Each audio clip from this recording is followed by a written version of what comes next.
오늘 경찰이 법원에서 영장을 발부받아 대통령실 압수수색을 시도하고 이에 앞서 윤 대통령 출국 금지가 내려지는 등 모습을 감추고 버티고 있는 윤 대통령에 대한 수사 속도가 빨라지고 있습니다. 구속된 김용현 전 국방장관 영장에 대통령과의 공모란 내용이 적시된 만큼 사실상 윤 대통령을 내란의 우두머리로 조준한 검찰도 조만간 강제 수사에 돌입할 거란 관측이 나옵니다. 박솔립 기자가 보도합니다.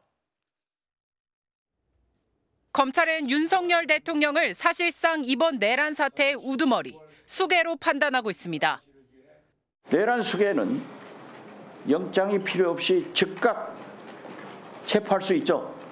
긴급 체포 가능합니다. 예. 긴급 체포할 수 있는 거 아니에요? 맞습니다. 예. 체포하세요. 법원이 내란 우두머리로 인정하면 법정형은 사형과 무기징역, 무기금고뿐입니다. 그 정도로 내란죄는 영장 없이 긴급 체포 가능한 중대범죄입니다. 문제는 경호처입니다.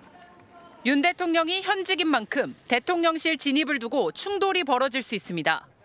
오늘 경찰의 대통령실 압수수색 시도도 경호처가 군사상 비밀을 요하는 장소라는 이유를 대며 막아섰습니다. 법원으로부터 윤 대통령에 대한 체포영장을 발부받아 집행할 수도 있습니다. 마찬가지로 경호처가 진입을 가로막을 수 있습니다. 아예 구속영장을 발부받아 집행할 수도 있습니다. 이때는 경호처 말고도 고려해야 할 게 더 있습니다.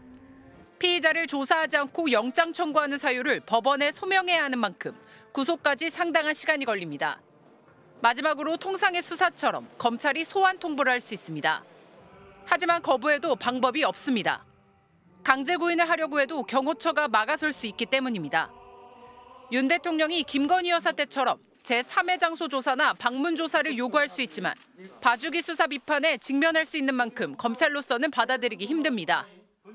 윤 대통령이 순순히 강제 수사에 응하지 않는다면 또 약속을 어긴 거라는 비판도 나옵니다. 저는 이번 계엄 선포와 관련하여 법적, 정치적 책임 문제를 회피하지 않겠습니다. 윤 대통령에 대한 강제 수사는 임박한 것으로 보입니다.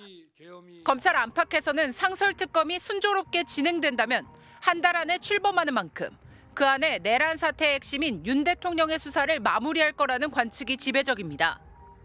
이를 감안하면 다음 주쯤에는 윤 대통령에 대해 소환을 통보하거나 강제 수사에 나설 것으로 보입니다. MBC 뉴스 박솔립입니다.